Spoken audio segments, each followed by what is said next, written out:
Have you ever pondered why certain actions feel wrong while others seem right?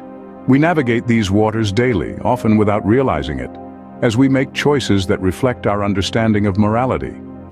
Think of it as the compass guiding our actions, informed by centuries of philosophical thought and debate. From Aristotle to Kant, Nietzsche to Singer, countless thinkers have sought to encapsulate what morality is and how we discern right from wrong.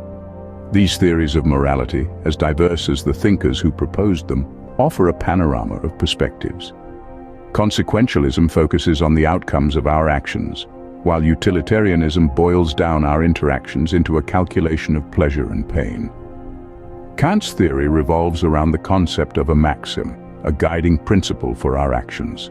The complexity and richness of these theories reveal the depth of our quest to understand morality. As we journey through the annals of philosophical thought, prepare for a whirlwind tour of morality.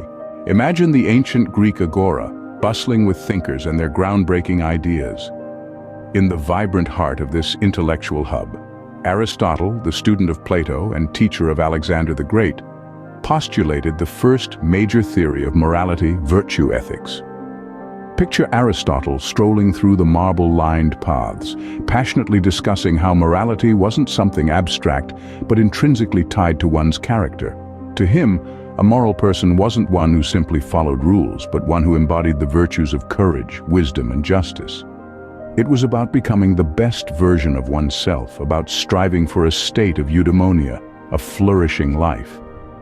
Yet as centuries faded into millennia, the focus of moral philosophy began to shift. The lens widened from the individual's character to the consequences of their actions. Enter consequentialism, a theory that placed the morality of an act not in the act itself, but in its outcome. In this view, a good deed is one that brings about the greatest good, regardless of the motive behind it. From this sprouted utilitarianism, a specific brand of consequentialism pioneered by thinkers like Jeremy Bentham and John Stuart Mill.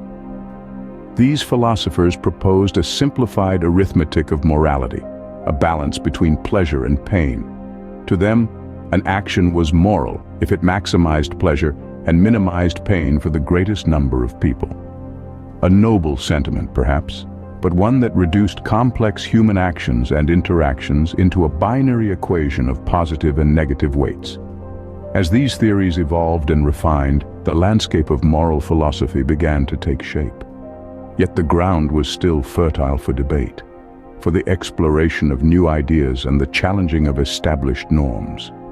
The dawn of moral philosophy was just the beginning, the first rays of light in a day that would see the rise and fall of countless theories and concepts. From the individual's character to the consequences of their actions, morality seemed to have a tangible measure. The next chapter of our journey through the history of moral philosophy will delve deeper into these theories and explore the profound shifts in perspective that have shaped our understanding of morality. Stay tuned. But what if morality isn't about the consequence or character, but about duty and obligation? This question brings us to a whole new perspective on morality, introduced by the renowned philosopher Immanuel Kant. Kant's theory of morality, known as deontology, shifted the focus of moral evaluation from the results of our actions to the nature of the actions themselves. In Kant's view, the morality of an action is determined not by the outcome it produces, but by the principle upon which the action is based. He proposed that there's a moral law, a sort of universal rule, that we should follow regardless of our personal desires or the potential outcomes. This moral law, he claimed, is grounded not in the pursuit of happiness or the avoidance of suffering, but in reason and duty. Kant's idea of duty is intrinsically linked to his concept of the categorical imperative. This is a principle that commands unconditionally. It doesn't depend on our personal goals or desires. According to Kant, the categorical imperative provides a way for us to evaluate our actions and make moral decisions. It's not about what we want to do or even what we think will produce the best outcome. It's about what we ought to do, based purely on reason. This shift in perspective fundamentally altered the way we think about morality. It's no longer a matter of weighing up the pros and cons or striving for the greatest happiness for the greatest number of people. Instead, it's about doing what's right, simply because it's right. Kant's deontology presents a compelling argument that morality is not subjective, but objective and universal. It suggests that there are certain actions that are simply wrong, regardless of the circumstances or the possible outcomes. This theory rejects the idea that the ends can justify the means. Instead, it asserts that the means are, in themselves, the determinant of moral worth. Kant gave us a whole new lens to look at morality, one that focused on the purity of our intentions. This perspective has profoundly influenced modern philosophy, prompting us to consider the possibility that morality is not just about what we do, but why we do it. As we move into more recent times, moral philosophy takes an even sharper turn. The late 19th century philosopher Friedrich Nietzsche, for instance, presents a provocative critique of morality. He argues that our moral codes are not universal truths, but constructs of societal norms that stifle human potential. Nietzsche encourages us to break free from these chains and to live beyond good and evil, to embrace our will to power, to become the best versions of ourselves. Transitioning from Nietzsche's critique, we enter the world of a contemporary philosopher, Peter Singer. Singer's views are perhaps even more radical. He takes a hard look at our affluent societies and raises uncomfortable questions about our moral obligations. In his seminal work, Famine, Affluence and Morality, Singer argues that our moral compass should not only point towards avoiding harm, but should actively guide us towards alleviating suffering. He suggests that if we have the means to prevent something bad from happening without sacrificing anything of comparable significance, we ought to do it. Singer's viewpoint is a stark departure from traditional moral theories. He does not merely ask us to be good, he challenges us to redefine what good means. He implores us to consider our luxuries against the backdrop of global poverty, to question whether our extras are just that, or if they represent missed opportunities to help those in dire need. Singer's perspective, while radical, is not without its critics.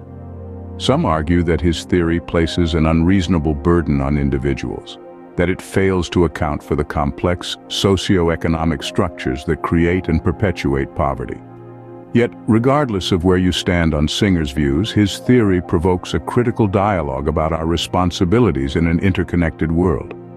In a nutshell, modern moral philosophy, from Nietzsche's critique of societal norms to Singer's radical redefinition of our obligations, pushes us to question and redefine our understanding of morality.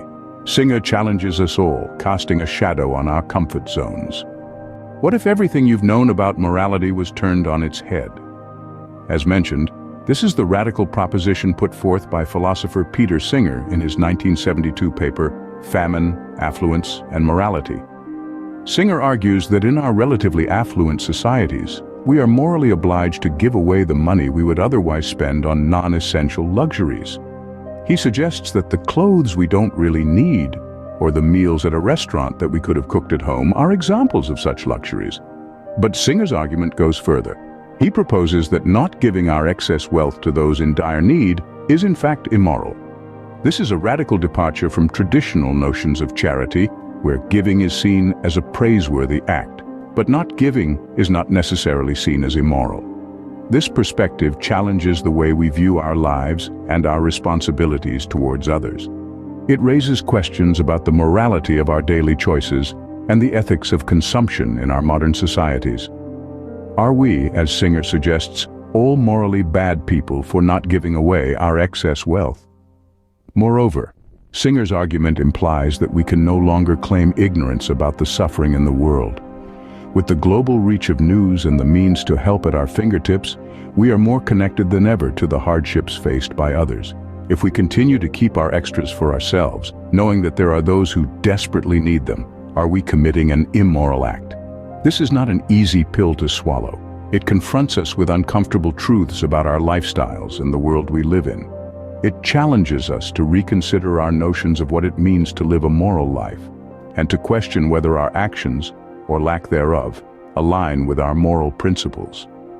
Singer leaves us with a moral conundrum that shakes the very foundation of our actions. This is more than just a philosophical debate. It is a call to examine our lives and our choices, and to consider whether we are living up to our moral potential.